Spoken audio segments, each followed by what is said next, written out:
Adventure 6. The Man with the Twisted Lip. Isa Whitney, brother of the late Elias Whitney, D.D., principal of the Theological College of St. George's, was much addicted to opium. The habit grew upon him, as I understand, from some foolish freak when he was at college, for having read De Quincey's description of his dreams and sensations, he had drenched his tobacco with laudanum in an attempt to produce the same effects. He found, as so many more have done, that the practice is easier to attain than to get rid of, and for many years he continued to be a slave to the drug, an object of mingled horror and pity to his friends and relatives. I can see him now, with yellow, pasty face, drooping lids, and pinpoint pupils, all huddled in a chair, the wreck and ruin of a noble man. One night, it was in June, '89, there came a ring to my bell, about the hour when a man gives his first yawn and glances at the clock. I sat up in my chair, and my wife laid her needlework down in her lap and made a little face of disappointment. "A patient," said she. "You'll have to go out." I groaned, for I was newly come back from a weary day. We heard the door open, a few hurried words, and then quick steps upon the linoleum. Our own door flew open, and a lady, clad in some dark-colored stuff, with a black veil, entered the room. "You will excuse me calling so late," she began. And then, suddenly losing her self-control, she ran forward, threw her arms about my wife's neck, and sobbed upon her shoulder. "Oh, I'm in such trouble," she cried. "I do so want a little help." "Why," said my wife, pulling up her veil, "it is Kate Whitney. How you startled me, Kate. I had not an idea who you were when you came in." "I didn't know what to do, so I came straight to you." That was always the way. Folk who were in grief came to my wife, like birds to a lighthouse. "It was very sweet of you to come. Now, you must have some wine and water, and sit here comfortably and tell us all about it. Or should you rather that I sent James off to bed?" "Oh, no, no, I want the doctor's advice and help, too. It's about Isa. He has not been home for 2 days. I'm so frightened about him." It was not the first time that she had spoken to us of her husband's trouble, to me as a doctor, to my wife as an old friend and school companion. We soothed and comforted her by such words as we could find. Did she know where her husband was? Was it possible that we could bring him back to her? It seems that it was. She had the surest information that of late he had, when the fit was on him, made use of an opium den in the farthest east of the city. Hitherto his orgies had always been confined to one day, and he had come back, twitching and shattered, in the evening. But now the spell had been upon him 48 hours, and he lay there, doubtless among the dregs of the docks, breathing in the poison or sleeping off the effects.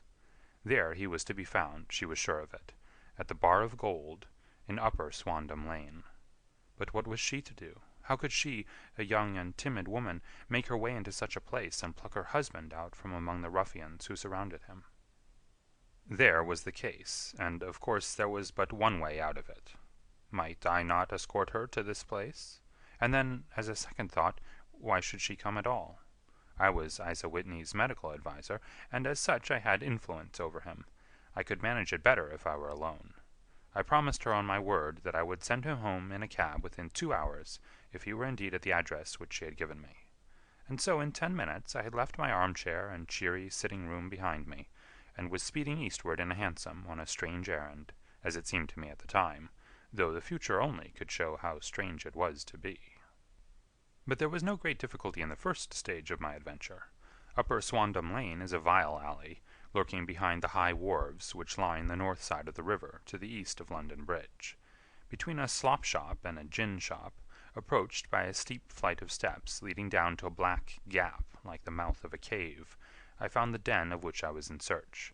Ordering my cab to wait, I passed down the steps, worn hollow in the center by the ceaseless tread of drunken feet, and by the light of a flickering oil lamp above the door, I found the latch and made my way into a long, low room, thick and heavy with the brown opium smoke, and terraced with wooden berths, like the forecastle of an emigrant ship. Through the gloom one could dimly catch a glimpse of bodies lying in strange, fantastic poses, bowed shoulders, bent knees, heads thrown back, and chins pointing upward, with here and there a dark, lackluster eye turned upon the newcomer. Out of the black shadows there glimmered little red circles of light, now bright, now faint, as the burning poison waxed or waned in the bowls of the metal pipes. The most lay silent, but some muttered to themselves, and others talked together in a strange, low, monotonous voice, their conversation coming in gushes, and then suddenly tailing off into silence, each mumbling out his own thoughts and paying little heed to the words of his neighbor. At the farther end was a small brazier of burning charcoal, beside which, on a three-legged wooden stool, there sat a tall, thin old man, with his jaw resting upon his two fists, and his elbows upon his knees, staring into the fire.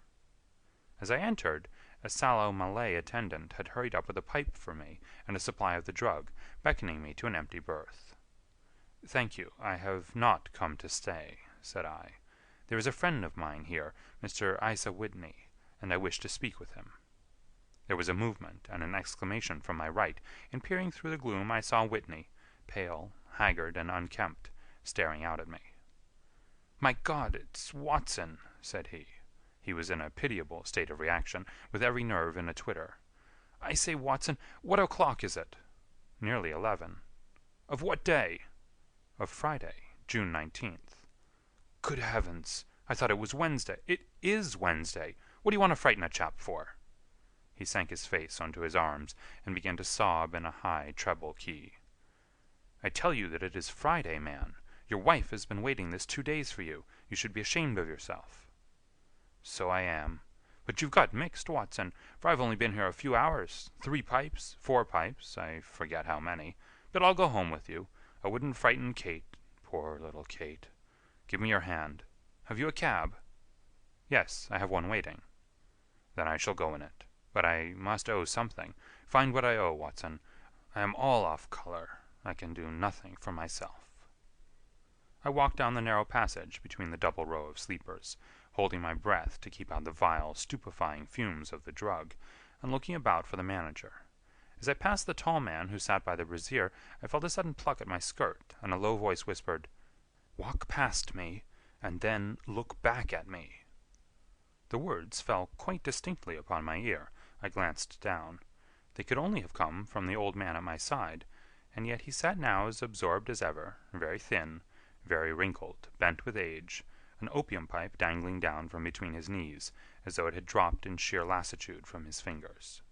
I took 2 steps forward and looked back. It took all my self-control to prevent me from breaking out into a cry of astonishment. He had turned his back so that none could see him but I. His form had filled out, his wrinkles were gone, the dull eyes had regained their fire, and there, sitting by the fire and grinning at my surprise, was none other than Sherlock Holmes. He made a slight motion to me to approach him, and instantly, as he turned his face half round to the company once more, subsided into a doddering, loose-lipped senility. "Holmes," I whispered, "what on earth are you doing in this den?" "As low as you can," he answered.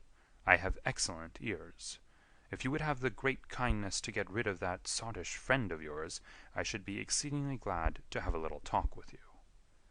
"I have a cab outside." "Then pray send him home in it. You may safely trust him, for he appears to be too limp to get into any mischief. I should recommend you also to send a note by the cabman to your wife, to say that you have thrown in your lot with me. If you will wait outside, I shall be with you in 5 minutes." It was difficult to refuse any of Sherlock Holmes' requests, for they were always so exceedingly definite, and put forward with such a quiet air of mastery. I felt, however, that when Whitney was once confined in the cab, my mission was practically accomplished, and for the rest I could not wish anything better than to be associated with my friend in one of those singular adventures which were the normal condition of his existence. In a few minutes I had written my note, paid Whitney's bill, led him out to the cab, and seen him driven through the darkness. In a very short time a decrepit figure had emerged from the opium den, and I was walking down the street with Sherlock Holmes. For 2 streets he shuffled along with a bent back and an uncertain foot. Then, glancing quickly round, he straightened himself out and burst into a hearty fit of laughter. "I suppose, Watson," said he, "that you imagine that I have added opium smoking to cocaine injections, and all the other little weaknesses on which you have favored me with your medical views. I was certainly surprised to find you there, but not more so than I to find you. I came to find a friend, and I to find an enemy. An enemy? Yes, one of my natural enemies, or shall I say, my natural prey. Briefly, Watson, I am in the midst of a very remarkable inquiry, and I have hoped to find a clue in the incoherent ramblings of these sots, as I have done before now. Had I been recognized in that den, my life would not have been worth an hour's purchase, for I have used it before now for my own purposes, and the rascally Lascar who runs it has sworn to have vengeance upon me. There is a trapdoor at the back of that building, near the corner of Paul's Wharf, which could tell some strange tales of what has passed through it upon the moonless nights. What? You do not mean bodies? Ay, bodies, Watson. We should be rich men if we had £1,000 for every poor devil who'd been done to death in that den. It is the vilest murder trap on the whole riverside, and I fear that Neville St. Clair has entered it, never to leave it more. But our trap should be here. He put his 2 forefingers between his teeth and whistled shrilly, a signal which was answered by a similar whistle from the distance, followed shortly by the rattle of wheels and the clink of horses' hoofs. Now, Watson, said Holmes, as a tall dog-cart dashed up through the gloom, throwing out 2 golden tunnels of yellow light from its side lanterns, you'll come with me, won't you? If I can be of use. Oh, a trusty comrade is always of use, and a chronicler still more so. My room at the Cedars is a double-bedded one. The Cedars? Yes, that is Mr. St. Clair's house. I am staying there while I conduct the inquiry. Where is it, then? Near Lee, in Kent. We have a 7-mile drive before us. But I am all in the dark. Of course you are. You'll know all about it presently. Jump up here. All right, John, we shall not need you. Here's half-a-crown. Look out for me tomorrow about 11. Give her her head. So long, then. He flicked the horse with his whip, and we dashed away through the endless succession of sombre and deserted streets, which widened gradually until we were flying across a broad balustraded bridge, with the murky river flowing sluggishly beneath us. Beyond lay another dull wilderness of bricks and mortar, its silence broken only by the heavy, regular footfall of the policeman, or the songs and shouts of some belated party of revellers. A dull wrack was drifting slowly across the sky, and a star or 2 twinkled dimly here and there through the rifts of the clouds.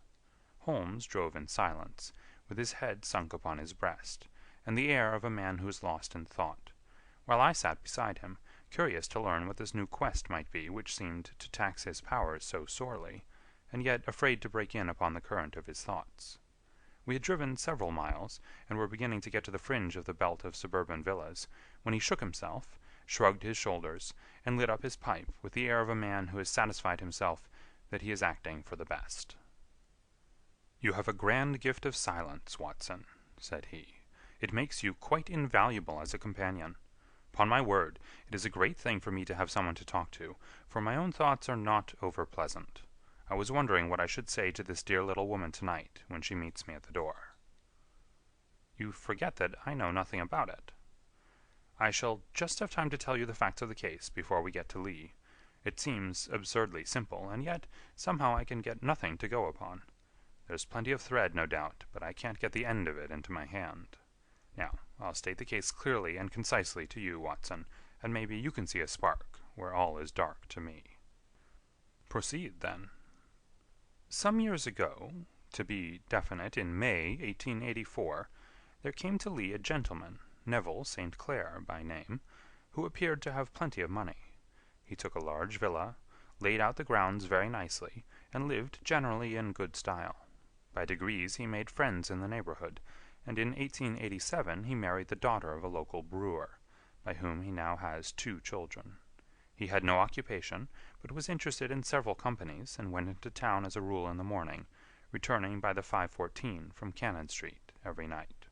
Mr. St. Clair is now 37 years of age, is a man of temperate habits, a good husband, a very affectionate father, and a man who is popular with all who know him. I may add that his whole debts at the present moment, as far as we've been able to ascertain, amount to £88 10 shillings, while he has £220 standing to his credit in the Capital and Counties Bank. There is no reason, therefore, to think that money troubles have been weighing upon his mind. Last Monday, Mr. Neville St. Clair went into town rather earlier than usual, remarking before he started that he had 2 important commissions to perform, and that he would bring his little boy home a box of bricks. Now, by the merest chance, his wife received a telegram upon this same Monday, very shortly after his departure, to the effect that a small parcel of considerable value, which she had been expecting, was waiting for her at the offices of the Aberdeen Shipping Company. Now, if you are well up in your London, you will know that the office of the company is in Fresno Street, which branches out of Upper Swandam Lane, where you found me tonight. Mrs. St. Clair had her lunch, started for the city, did some shopping, proceeded to the company's office, got her packet, and found herself at exactly 4:35 walking through Swandam Lane on her way back to the station. Have you followed me so far? It is very clear. If you remember, Monday was an exceedingly hot day, and Mrs. St. Clair walked slowly, glancing about in the hope of seeing a cab, as she did not like the neighborhood in which she found herself. While she was walking in this way down Swandam Lane, she suddenly heard an ejaculation or cry, and was struck cold to see her husband looking down at her, and, as it seemed to her, beckoning to her from a second-floor window. The window was open, and she distinctly saw his face, which she describes as being terribly agitated. He waved his hands frantically to her, and then vanished from the window so suddenly that it seemed to her that he had been plucked back by some irresistible force from behind. One singular point, which struck her quite feminine eye, was that although he wore some dark coat, such as he had started to town in, he had on neither collar nor necktie. Convinced that something was amiss with him, she rushed down the steps, for the house was none other than the opium den in which you found me tonight, and running through the front room she attempted to ascend the stairs which led to the first floor. At the foot of the stairs, however, she met this Lascar scoundrel of whom I have spoken, who thrust her back and, aided by a Dane, who acts as assistant there, pushed her out into the street. Filled with the most maddening doubts and fears, she rushed down the lane, and by rare good fortune met in Fresno Street a number of constables with an inspector, all on their way to their beat. The inspector and 2 men accompanied her back, and in spite of the continued resistance of the proprietor, they made their way up to the room in which Mr. St. Clair had last been seen. There was no sign of him there. In fact, in the whole of that floor there was no one to be seen, save a crippled wretch of hideous aspect, who, it seems, made his home there. Both he and the Lascar stoutly swore that no one else had been in the front room during the afternoon. So determined was their denial that the inspector was staggered, and had almost come to believe that Mrs. St. Clair had been deluded, when, with a cry, she sprang at a small deal-box which lay upon the table and tore the lid from it. Out there fell a cascade of children's bricks. It was the toy which he had promised to bring home. This discovery, and the evident confusion which the cripple showed, made the inspector realize that the matter was serious. The rooms were carefully examined, and results all pointed to an abominable crime. The front room was plainly furnished as a sitting room, and led into a small bedroom, which looked out upon the back of one of the wharves. Between the wharf and the bedroom window is a narrow strip, which is dry at low tide, but is covered at high tide with at least 4½ feet of water. The bedroom window was a broad one, and opened from below. On examination, traces of blood were to be seen upon the window-sill, and several scattered drops were visible upon the wooden floor of the bedroom. Thrust away behind a curtain, in the front room, were all the clothes of Mr. Neville St. Clair, with the exception of his coat. His boots, his socks, his hat, and his watch, all were there.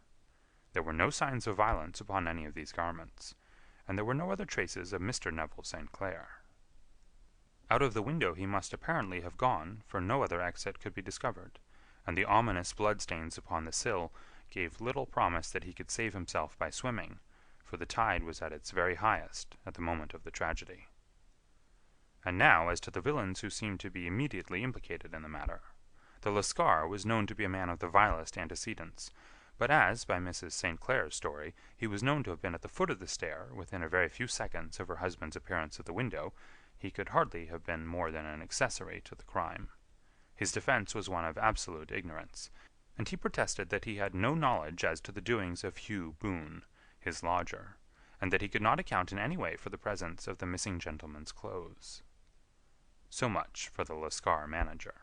Now for this sinister cripple who lives upon the second floor of the opium den, and who was certainly the last human being whose eyes rested upon Neville St. Clair. His name is Hugh Boone, and his hideous face is one which is familiar to every man who goes much to the city. He is a professional beggar, though in order to avoid the police regulations he pretends to a small trade in wax vestas. Some little distance down Threadneedle Street, upon the left-hand side, there is, as you may have remarked, a small angle in the wall. Here it is that this creature takes his daily seat, cross-legged with his tiny stock of matches on his lap, and as he is a piteous spectacle, a small rain of charity descends into the greasy leather cap which lies upon the pavement beside him. I have watched the fellow more than once before ever I thought of making his professional acquaintance, and I have been surprised at the harvest which he has reaped in a short time. His appearance, you see, is so remarkable that no one can pass him without observing him. A shock of orange hair, a pale face disfigured by a horrible scar, which by its contraction has turned up the outer edges of his upper lip, a bulldog chin, and a pair of very penetrating dark eyes, which present a singular contrast to the color of his hair, all mark him out from amid the common crowd of mendicants, and so too does his wit, for he is ever ready with a reply to any piece of chaff which may be thrown at him by the passers-by. This is the man whom we now learn to have been the lodger at the opium den, and to have been the last man to see the gentleman of whom we are in quest. "But a cripple," said I. "What could he have done single-handed against a man in the prime of life?" "He is a cripple in the sense that he walks with a limp, but in other respects he appears to be a powerful and well-nurtured man. Surely your medical experience would tell you, Watson, that weakness in one limb is often compensated for by exceptional strength in the others." "Pray, continue your narrative." Mrs. St. Clair had fainted at the sight of the blood upon the window, and she was escorted home in a cab by the police, as her presence could be of no help to them in their investigations. Inspector Barton, who had charge of the case, made a very careful examination of the premises, but without finding anything which threw any light upon the matter. One mistake had been made in not arresting Boone instantly, as he was allowed some few minutes during which he might have communicated with his friend the Lascar. But this fault was soon remedied, and he was seized and searched, without anything being found which could incriminate him. There were, it is true, some blood-stains upon his right shirt-sleeve, but he pointed to his ring finger, which had been cut near the nail, and explained that the bleeding came from there, adding that he had been to the window not long before, and that the stains which had been observed there came doubtless from the same source. He denied strenuously having ever seen Mr. Neville St. Clair, and swore that the presence of the clothes in his room was as much a mystery to him as to the police. As to Mrs. St. Clair's assertion that she had actually seen her husband at the window, he declared that she must have been either mad or dreaming. He was removed, loudly protesting, to the police station, while the inspector remained upon the premises in the hope that the ebbing tide might afford some fresh clue.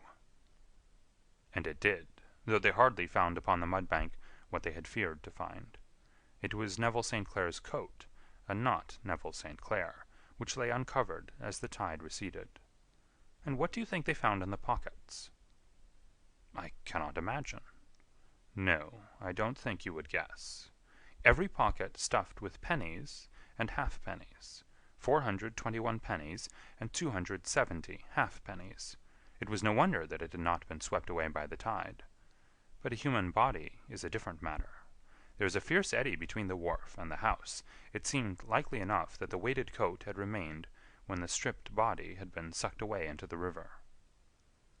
But I understand that all the other clothes were found in the room. Would the body be dressed in a coat alone? No, sir, but the facts might be met speciously enough. Suppose that this man Boone had thrust Neville St. Clair through the window. There's no human eye which could have seen the deed. What would he do then? It would of course instantly strike him that he must get rid of the telltale garments. He would seize the coat then, and be in the act of throwing it out, when it would occur to him that it would swim and not sink. He has little time, for he has heard the scuffle downstairs when the wife tried to force her way up, and perhaps he's already heard from his Lascar confederate that the police are hurrying up the street. There's not an instant to be lost. He rushes to some secret hoard, where he has accumulated the fruits of his beggary, and he stuffs all the coins upon which he can lay his hands into the pockets to make sure of the coat's sinking. He throws it out, and would have done the same thing with the other garments, had not he heard the rush of steps below, and only just had time to close the window when the police appeared. It certainly sounds feasible. Well, we will take it as a working hypothesis, for want of a better. Boone, as I have told you, was arrested and taken to the station, but it could not be shown that there had ever before been anything against him. He had for years been known as a professional beggar, but his life appeared to have been a very quiet and innocent one. There the matter stands at present, and the questions which have to be solved, what Neville St. Clair was doing in the opium den, what happened to him when there, where is he now, and what Hugh Boone had to do with his disappearance, are all as far from a solution as ever. I confess that I cannot recall any case within my experience which looked at the first glance so simple, and yet which presented such difficulties. While Sherlock Holmes had been detailing this singular series of events, we had been whirling through the outskirts of the great town until the last straggling houses had been left behind, and we rattled along with a country hedge upon either side of us. Just as he finished, however, we drove through 2 scattered villages, where a few lights still glimmered in the windows. "We are on the outskirts of Lee," said my companion. "We have touched on 3 English counties in our short drive, starting in Middlesex, passing over an angle of Surrey, and ending in Kent. See that light among the trees? That is the Cedars, and beside that lamp sits a woman whose anxious ears have already, I have little doubt, caught the clink of our horses' feet." "But why are you not conducting the case from Baker Street?" I asked. "Because there are many inquiries which must be made out here. Mrs. St. Clair has most kindly put 2 rooms at my disposal, and you may rest assured that she will have nothing but a welcome from my friend and colleague. I hate to meet her, Watson, when I have no news of her husband. Here we are. Whoa there! Whoa!" We had pulled up in front of a large villa, which stood within its own grounds. A stable boy had run out to the horse's head, and springing down, I followed Holmes up the small, winding gravel drive which led to the house. As we approached, the door flew open, and a little blonde woman stood in the opening, clad in some sort of light mousseline de soie, with a touch of fluffy pink chiffon at her neck and wrists. She stood with her figure outlined against the flood of light, one hand upon the door, one half raised in her eagerness, her body slightly bent, her head and face protruded, with eager eyes and parted lips, a standing question. "Well?" she cried. "Well?" And then, seeing that there were 2 of us, she gave a cry of hope, which sank into a groan as she saw that my companion shook his head and shrugged his shoulders. "No good news?" "None." "No bad?" "No." "Thank God for that. But come in, you must be weary, for you have had a long day." "This is my friend, Dr. Watson. He's been of most vital use to me in several of my cases, and a lucky chance has made it possible for me to bring him out and associate him with this investigation." "I am delighted to see you," said she, pressing my hand warmly. "You will, I am sure, forgive anything that may be wanting in our arrangements, when you consider the blow which has come so suddenly upon us." "My dear madam," said I am an old campaigner, and if I were not I can very well see that no apology is needed. If I can be of any assistance, either to you or to my friend here, I shall be indeed happy." "Now, Mr. Sherlock Holmes," said the lady, as we entered a well-lit dining-room, upon the table of which a cold supper had been laid out, "I should very much like to ask you 1 or 2 plain questions, to which I beg that you will give a plain answer." "Certainly, madam." "Do not trouble about my feelings. I am not hysterical, nor given to fainting. I simply wish to hear your real opinion." "Upon what point?" "In your heart of hearts, do you think that Neville is alive?" Sherlock Holmes seemed to be embarrassed by the question. "Frankly, now," she repeated, standing upon the rug and looking keenly down at him as he leaned back in a basket chair. "Frankly, then, madam, I do not." "You think that he is dead?" "I do." "Murdered?" "I don't say that. Perhaps." "And on what day did he meet his death?" "On Monday." Then perhaps, Mr. Holmes, you will be good enough to explain how it is that I have received a letter from him today." Sherlock Holmes sprang out of his chair as if he'd been galvanized. "What?" he roared. "Yes, today." She stood smiling, holding up a little slip of paper in the air. "May I see it?" "Certainly." He snatched it from her in his eagerness, and smoothing it out upon the table, he drew over the lamp and examined it intently. I had left my chair and was gazing at it over his shoulder.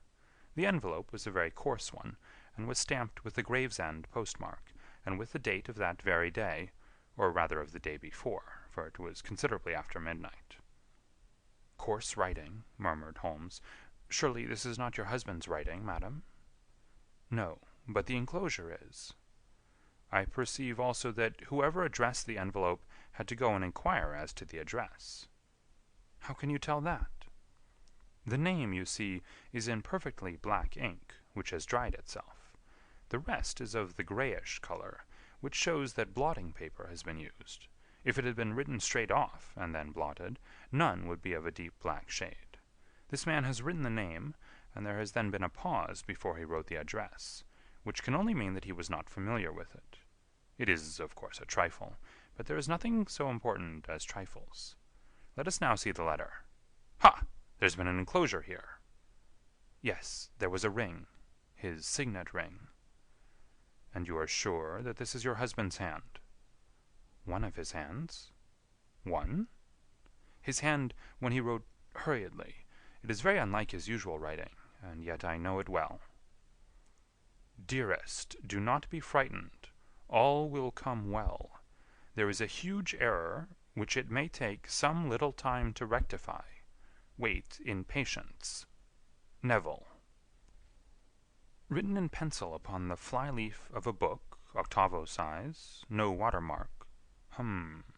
Posted today in Gravesend by a man with a dirty thumb. Ha! And the flap has been gummed, if I'm not very much in error, by a person who had been chewing tobacco. And you have no doubt that it is your husband's hand, madam?" "None. Neville wrote those words." "And they were posted today at Gravesend. Well, Mrs. St. Clair, the clouds lighten, though I should not venture to say that the danger is over." "But he must be alive, Mr. Holmes." "Unless this is a clever forgery to put us on the wrong scent. The ring, after all, proves nothing. It may have been taken from him." "No, no. It is his very own writing." "Very well. It may, however, have been written on Monday, and only posted today." "That is possible." "If so, much may have happened between." "Oh, but you must not discourage me, Mr. Holmes. I know that all is well with him. There is so keen a sympathy between us that I should know if evil came upon him. On the very day that I saw him last, he cut himself in the bedroom, and yet I, in the dining-room, rushed upstairs instantly with the utmost certainty that something had happened. Do you think that I would respond to such a trifle, and yet be ignorant of his death?" "I have seen too much not to know that the impression of a woman may be more valuable than the conclusion of an analytical reasoner. And in this letter you certainly have a very strong piece of evidence to corroborate your view. But if your husband is alive and able to write letters, why should he remain away from you?" "I cannot imagine. It is unthinkable." "And on Monday he made no remarks before leaving you?" "No." "And you were surprised to see him in Swandam Lane?" "Very much so." "Was the window open?" "Yes." "Then he might have called to you?" "He might." "He only, as I understand, gave an inarticulate cry?" "Yes." "A call for help, you thought?" "Yes. He waved his hands." "But it might have been a cry of surprise. Astonishment at the unexpected sight of you might cause him to throw up his hands?" "It is possible." "And you thought he was pulled back?" "He disappeared so suddenly." "He might have leaped back. You did not see anyone else in the room?" "No, but this horrible man confessed to having been there, and the Lascar was at the foot of the stairs." "Quite so. Your husband, as far as you could see, had his ordinary clothes on?" "But without his collar or tie. I distinctly saw his bare throat." "Had he ever spoken of Swandam Lane?" "Never." "Had he ever showed any signs of having taken opium?" "Never." "Thank you, Mrs. St. Clair. Those are the principal points about which I wished to be absolutely clear.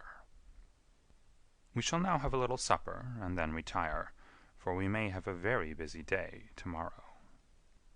A large and comfortable double-bedded room had been placed at our disposal, and I was quickly between the sheets, for I was weary after my night of adventure.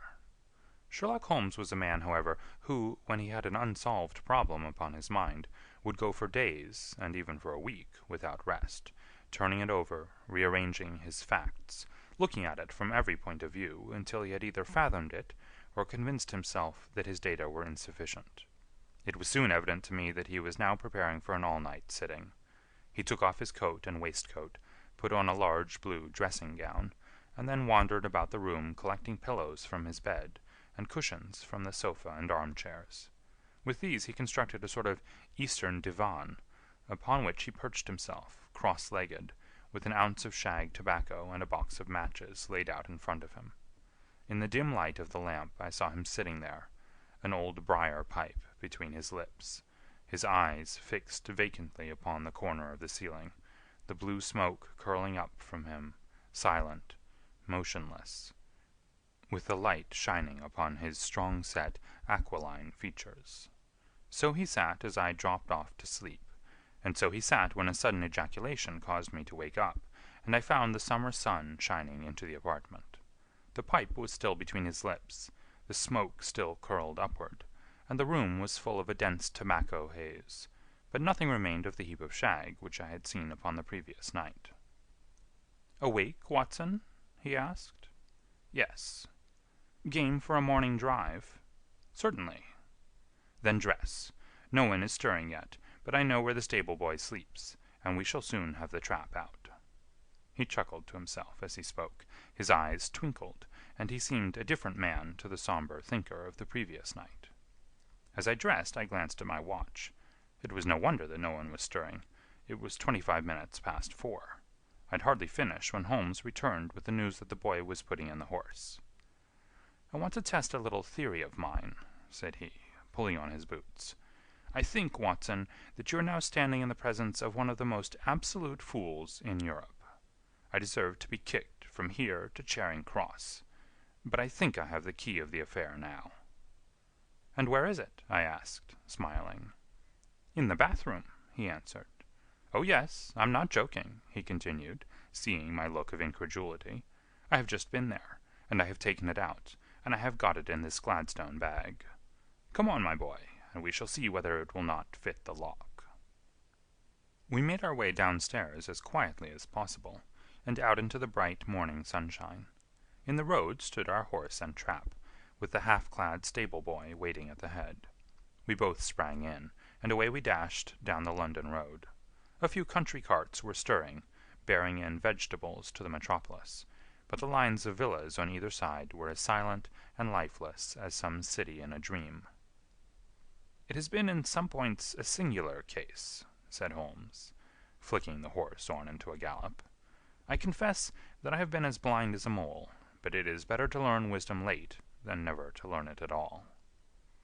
In town, the earliest risers were just beginning to look sleepily from their windows as we drove through the streets of the Surrey side. Passing down the Waterloo Bridge Road, we crossed over the river, and dashing up Wellington Street wheeled sharply to the right, and found ourselves in Bow Street. Sherlock Holmes was well known to the force, and the two constables at the door saluted him. One of them held the horse's head, while the other led us in. "Who's on duty?" asked Holmes. "Inspector Bradstreet, sir." "Ah, Bradstreet, how are you?" A tall, stout official had come down the stone-flagged passage, in a peaked cap and frogged jacket. "I wish to have a quiet word with you, Bradstreet." "Certainly, Mr. Holmes. Step into my room here." It was a small, office-like room, with a huge ledger upon the table, and a telephone projecting from the wall. The inspector sat down at his desk. "What can I do for you, Mr. Holmes?"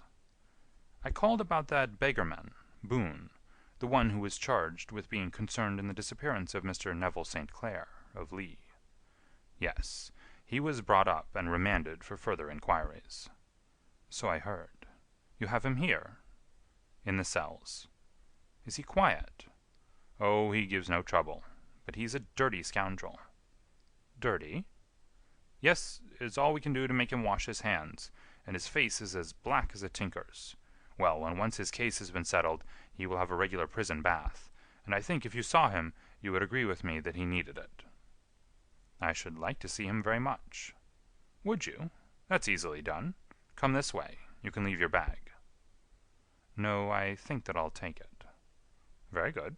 Come this way, if you please. He led us down a passage, opened a barred door, passed down a winding stair, and brought us to a whitewashed corridor with a line of doors on each side. The third on the right is his, said the inspector. Here it is. He quietly shot back a panel in the upper part of the door, and glanced through. He's asleep, said he. You can see him very well.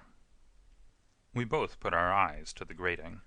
The prisoner lay with his face towards us, in a very deep sleep, breathing slowly and heavily.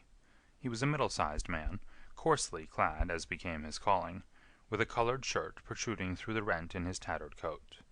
He was, as the inspector had said, extremely dirty, but the grime which covered his face could not conceal its repulsive ugliness. A broad weal from an old scar ran right across it from eye to chin, and by its contraction had turned up one side of the upper lip, so that 3 teeth were exposed in a perpetual snarl.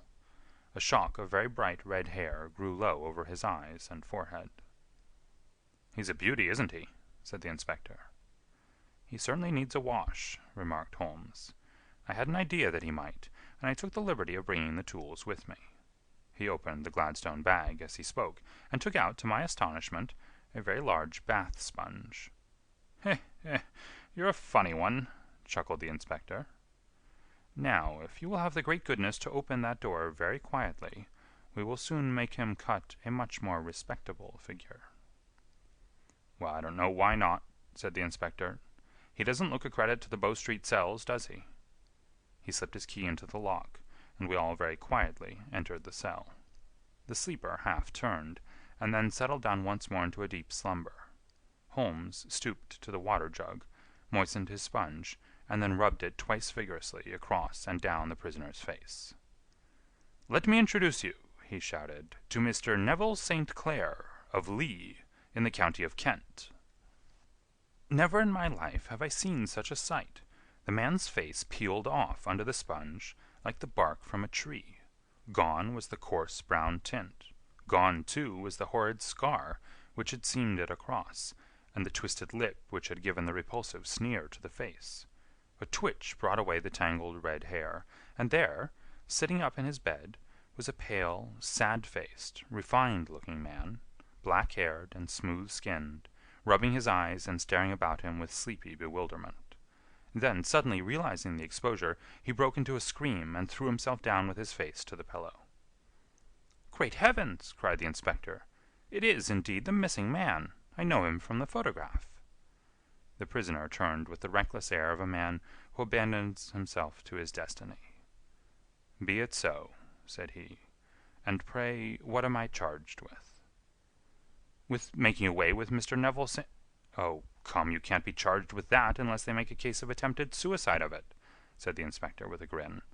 "Well, I've been 27 years in the force, but this really takes the cake." "If I am Mr. Neville St. Clair, then it is obvious that no crime has been committed, and that therefore I am illegally detained."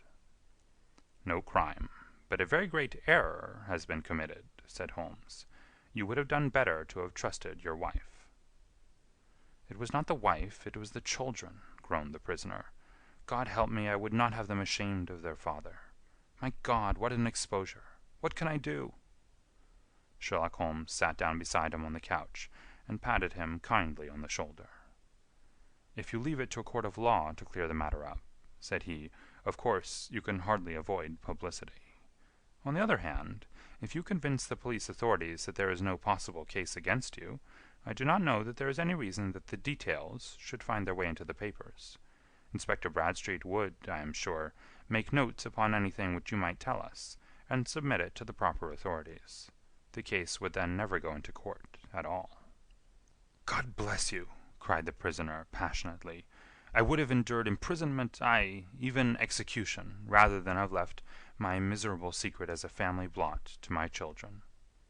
You are the first who have ever heard my story. My father was a schoolmaster in Chesterfield, where I received an excellent education. I travelled in my youth, took to the stage, and finally became a reporter on an evening paper in London. One day my editor wished to have a series of articles upon begging in the metropolis, and I volunteered to supply them. There was the point from which all my adventures started. It was only by trying begging as an amateur that I could get the facts upon which to base my articles. When an actor, I had, of course, learned all the secrets of making up, and had been famous in the green room for my skill.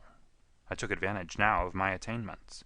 I painted my face, and to make myself as pitiable as possible, I made a good scar, and fixed one side of my lip in a twist by the aid of a small slip of flesh-colored plaster. Then, with a red head of hair, and an appropriate dress, I took my station in the business part of the city, ostensibly as a match-seller, but really as a beggar. For 7 hours I plied my trade, and when I returned home in the evening I found to my surprise that I had received no less than 26 shillings and fourpence. I wrote my articles, and thought little more of the matter, until some time later I backed a bill for a friend, and had a writ served upon me for £25. I was at my wit's end where to get the money, but a sudden idea came to me. I begged a fortnight's grace from the creditor, asked for a holiday from my employers, and spent the time in begging in the city under my disguise. In 10 days I had the money, and had paid the debt.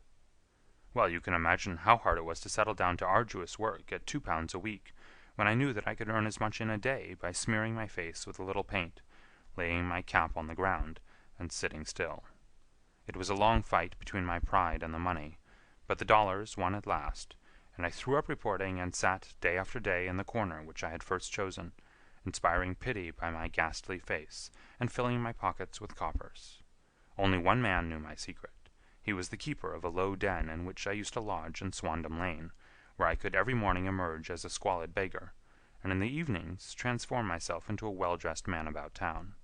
This fellow, a Lascar, was well paid by me for his rooms, so that I knew that my secret was safe in his possession.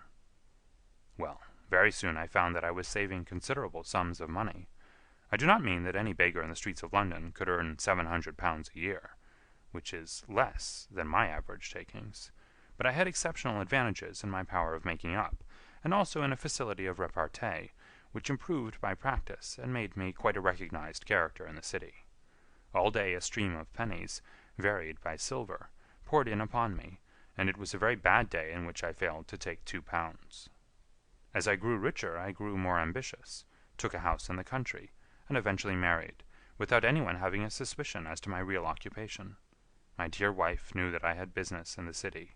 She little knew what. Last Monday I had finished for the day, and was dressing in my room above the opium den, when I looked out of my window and saw, to my horror and astonishment, that my wife was standing in the street, with her eyes fixed full upon me.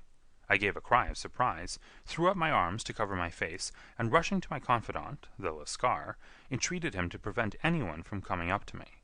I heard her voice downstairs, but I knew that she could not ascend. Swiftly I threw off my clothes, pulled on those of a beggar, and put on my pigments and wig. Even a wife's eyes could not pierce so complete a disguise. But then it occurred to me that there might be a search in the room, and that the clothes might betray me. I threw open the window, reopening by my violence a small cut which I had inflicted upon myself in the bedroom that morning. Then I seized my coat, which was weighted by the coppers which I had just transferred to it from the leather bag in which I carried my takings. I hurled it out of the window, and it disappeared into the Thames. The other clothes would have followed, but at that moment there was a rush of constables up the stair, and a few minutes after I found, rather I confess to my relief, that instead of being identified as Mr. Neville St. Clair, I was arrested as his murderer. I do not know that there is anything else for me to explain. I was determined to preserve my disguise as long as possible, and hence my preference for a dirty face. Knowing that my wife would be terribly anxious, I slipped off my ring and confided it to the Lascar at a moment when no constable was watching me, together with a hurried scrawl telling her that she had no cause to fear. "That note only reached her yesterday," said Holmes. "Good God! What a week she must have spent!" "The police have watched this Lascar," said Inspector Bradstreet, "and I can quite understand that he might find it difficult to post a letter unobserved. Probably he handed it to some sailor customer of his, who forgot all about it for some days." "That was it," said Holmes, nodding approvingly. "I have no doubt of it. But have you never been prosecuted for begging?" "Many times. But what was a fine to me?" "It must stop here, however," said Bradstreet.